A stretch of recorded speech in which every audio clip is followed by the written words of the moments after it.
आज आपण एका कॉस्मिक कोर्टरूम ड्रामाचा अभ्यास करणार आहोत. वा.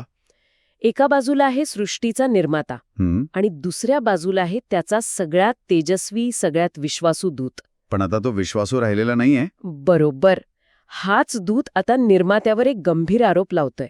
हं. यालाच काही धर्मशास्त्रीय अभ्यासांमध्ये महान संघर्ष असं म्हटलं जातं. हो. हा संघर्ष चांगल्या आणि वाईटाच्या व्याख्येवरून सुरू झाला. हं. तर या दूताचा आरोप काय होता, त्याने पुरावे कसे सादर केले आणि या खटल्याचा निकाल कसा लागला, हे आपण या स्रोतांच्या आधारे सोप्या भाषेत समजून घेऊया. नक्कीच. आणि ही केवळ एक पौराणिक कथा नाहीये. यात सत्ता, स्वातंत्र्य, प्रेम, अभिमान यासारख्या खूप मोठ्या कल्पनांचा समावेश आहे. हो, आणि हा संघर्ष आजही आपल्या प्रत्येकाच्या मनात कुठेतरी सुरू असतो. अगदी. माझ्या मनात पहिला प्रश्न नावावरूनच येतोय. हेलेल, लुसिफर. हं. मी वाटतं म्हणजे यात बंडखोरीचा किंवा अंधाराचा कुठेच संकेत नाहीये. हा विरोधाभास कसा काय? आणि हाच या कथेचा सर्वात नाट्यमय भाग आहे. या स्रोतानुसार हिब्रूमध्ये हेलेल या शब्दाचा अर्थ आहे चमकणारा किंवा स्तुती करणारा. स्तुती करणारा. हो, हॅलेलुया या शब्दातही तोच मूळ शब्द आहे. आणि लॅटिनमध्ये लुसिफर म्हणजे प्रकाशवाहक. Light bearer. बरोबर. लाईट बेरर म्हणजे ज्याचं मूळ कामच देवाचा प्रकाश आणि गौरव इतरांपर्यंत पोचवणं होतं, तोच अंधाराचा स्रोत बनला. प्रकाशवाहक. पण मग तो त्याच्या मूळ कामापासून इतका कसा भरकटला? म्हणजे त्याने नेमकं केलं तरी काय? यशया अध्याय 14 मधला संदर्भ असं सांगतो की त्याची महत्वाकांक्षा होती देवाच्या सिंहासनावर बसण्याची. पण ही केवळ सत्तेची लालसा नव्हती. अच्छा.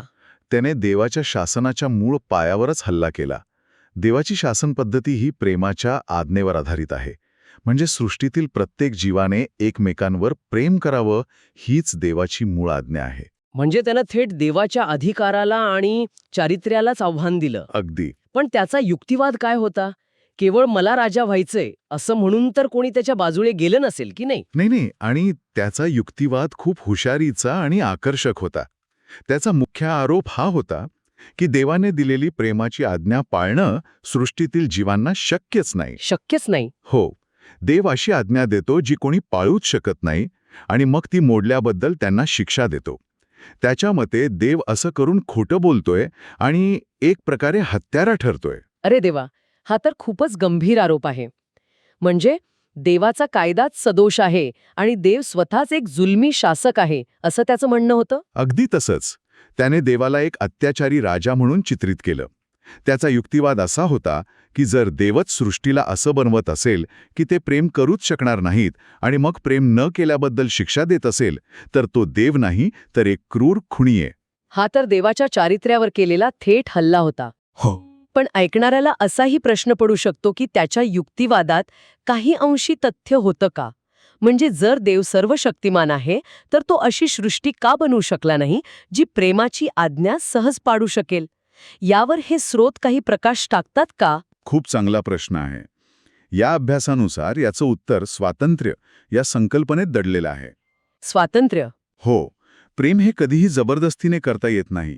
जर देवाने अशी सृष्टी बनवली असती जी केवळ प्रेमच करू शकली असती तर ते रोबोट्स असते. बरोबर. त्यांच्या प्रेमाला काहीच अर्थ उरला नसता. प्रेम निवडण्याचं स्वातंत्र्य दिलं याचाच अर्थ प्रेम नाकारण्याचंही स्वातंत्र्य द्यावं लागलं. हेलेलने याच स्वातंत्र्याचा वापर देवाच्या विरोधात केला. म्हणजे हे बंड करण्यापूर्वी तो नक्की कोण होता? या स्रोतांमध्ये अभिषिक्त करोड, परिपूर्ण शिक्का आणि मौल्यवान खडे असे काही उल्लेख आहेत. हे ऐकायला खूप भव्य वाटतं. हो, तो अतिशय उच्च पदावर होता. यहेजकेल अध्याय 28 नुसार तो अभिषेक्त संरक्षण करणारा करूब होता. अभिषिक्त करूब. सोप्या भाषेत सांगायचं तर तो स्वर्गातील परमपवित्र स्थानात देवाच्या सिंहासनाचा रक्षक होता. आणि शिक्का किंवा मोहोर हे अधिकार आणि मालकीचं प्रतीक आहे. म्हणजे हेलेलकडे देवाचा अधिकार होता आणि तो देवाच्या वतीने काम करायचा. आणि त्या मौल्यवान खड्यांचं काय? त्याच्याकडे 9 प्रकारचे खडे होते असं म्हटलंय. ही गोष्ट मला खूपच रोचक वाटली. ही गोष्ट या अभ्यासात खूप महत्वाची मानली आहे. कारण जुन्या करारानुसार मुख्य याजकाच्या छातीवरच्या पदकावर 12 मौल्यवान खडे असायचे. 12? हो, जे इस्रायलच्या 12 वंशांचे प्रतीक होते. पण या अभ्यासानुसार हेलेलकडे फक्त 9 खडे होते. एक मिनिट थांबा. म्हणजे स्वर्गातील एका सर्वोच्च पदावर असलेल्या देवदूताच्या अधिकारात काहीतरी मिसिंग होतं? बरोबर. ही कल्पनाच खूप नाट्यमय आहे. ही कमतरता त्याच्या निर्मितीतच होती की त्याने स्वतःच्या निवडीने ती निर्माण केली? आणि हीच या अभ्यासाची खरी गंमत आहे. याबद्दल 2 वेगवेगळ्या शक्यता मांडल्या आहेत, पण महत्वाचा मुद्दा त्या नावांपेक्षा त्यामागचा अर्थ आहे. दोन्ही शक्यता एकाच गोष्टीकडे बोट दाखवतात. की तो अपूर्ण होता? हो, की त्याच्या अधिकारात किंवा चारित्र्यात काहीतरी अपूर्ण होतं. तो सर्व काही नव्हता आणि हीच गोष्ट तो विसरला. वरवर पाहता तो परिपूर्ण होता, पण त्याच्या मूळ रचनेतच एक ब्लाइंड स्पॉट होता, एक कमतरता होती. अच्छा. ही गोष्ट आपल्याला शिकवते की सर्वात मोठ्या पतनाची शक्यता ही सर्वात उंच स्थानावरच असते. म्हणजे तो परिपूर्ण होता पण सर्व शक्तिमान नव्हता. आणि हा फरक तो विसरला. मग त्याच्या पतनाचं नेमकं कारण काय ठरलं? एका शब्दात सांगायचं तर अभिमान. अभिमान. त्याला स्वतःच्या सौंदर्याचा आणि ज्ञानाचा गर्व झाला. येहेजकेल 28:17 मध्ये म्हटलं आहे, तू आपल्या सौंदर्यामुळे गर्विष्ठ झाला होतास, तुझ्या वैभवामुळे तू आपलं ज्ञान भ्रष्ट केले. हे अगदी तसंच आहे हो, बोला. जसं एखाद्या सर्वोत्तम सॉफ्टवेअर इंजिनियरला त्याच्या कोडचा इतका गर्व व्हावा की तो स्वतःलाच ऑपरेटिंग सिस्टम समजू लागतो. वाह, काय उपमा आहे. अगदी बरोबर. तो विसरतो की त्याला बनवणारी एक मोठी व्यवस्था आहे. त्याने देवाच्या सिस्टममध्ये स्वतःचाच रूट ॲक्सेस मिळवण्याचा प्रयत्न केला. बरोबर. त्याने देवानेच दिलेल्या देणग्यांचा उपयोग सिस्टीम हॅक करण्यासाठी केला आणि त्याच्या याच अभिमानामुळे त्याचं पतन झालं. पण गंमत म्हणजे हा अभ्यास त्याची तुलना पुढे आदामच्या पतनाशी करतो आणि त्या तुलनेतून एक खूप मोठा मुद्दा समोर येतो. हो, हे महत्वाचं आहे, कारण दोघेही पतित झाले. मग त्यांच्यात साम्य आणि फरक काय होता? साम्य हे आहे की दोघांनीही देवाची आज्ञा मोडली आणि स्वतःचे मालक होण्याचा प्रयत्न केला. पण त्यांच्या हेतूंमध्ये जमीन अस्मानाचा फरक होता. कसं? हेलेलचे बंड हे सत्तेसाठी केलेले एक थंड डोक्याचं पूर्वनियोजित षडयंत्र होते. त्याला देवाचे स्थान हवे होते. आणि आदाम? याउलट आदामचे पतन हे हव्वेवरील त्याच्या प्रेमामुळे झाले.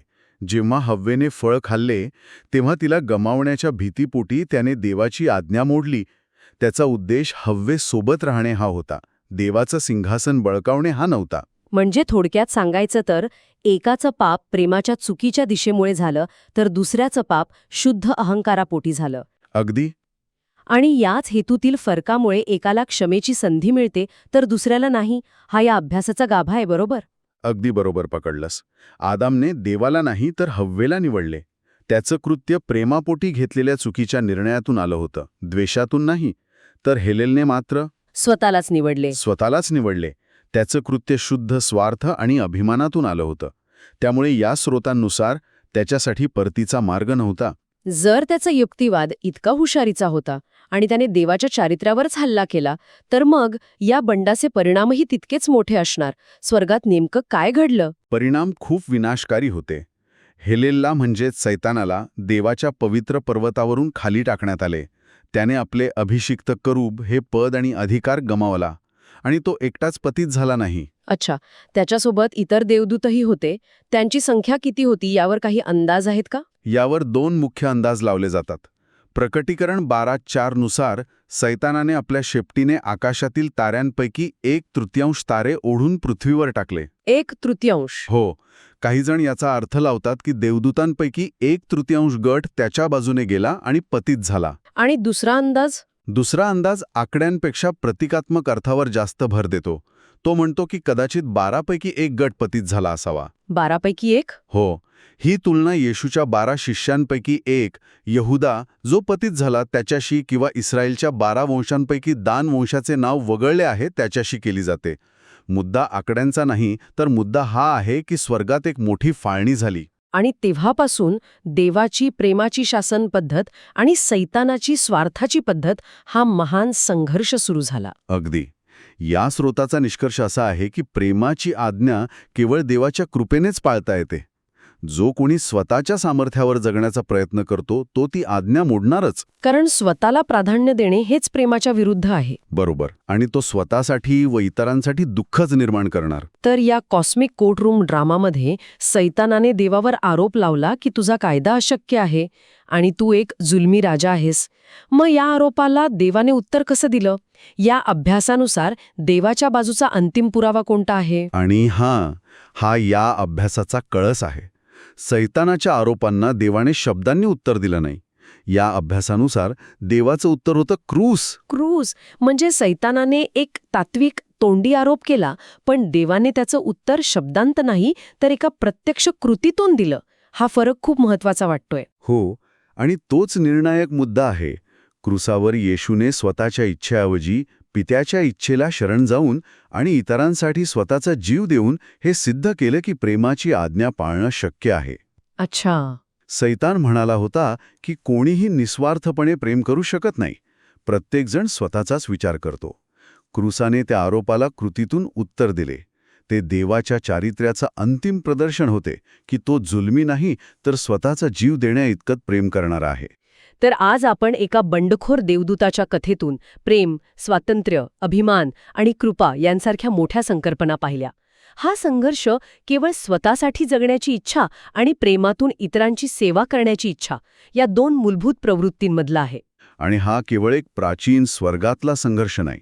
याला जर आपण मोठ्या चित्राशी जोडलं तर हे आपल्या दैनंदिन जीवनातही दिसतं. कसं? स्वतःचा देव बनण्याची, स्वतःच्या सोयीनुसार चांगले वाईट ठरवण्याची इच्छा हेच ह्या संघर्षाचं मूळ आहे. जेव्हा एखादी व्यक्ती, समाज किंवा व्यवस्था मीच बरोबर आणि माझीच इच्छा पूर्ण झाली पाहिजे यावर अडून राहते, तेव्हा तिथे हेलेलच्या बंडाचेच प्रतिबिंब दिसते. आजच्या चर्चेतून एक विचार करण्यासारखा प्रश्न नक्कीच समोर येतो.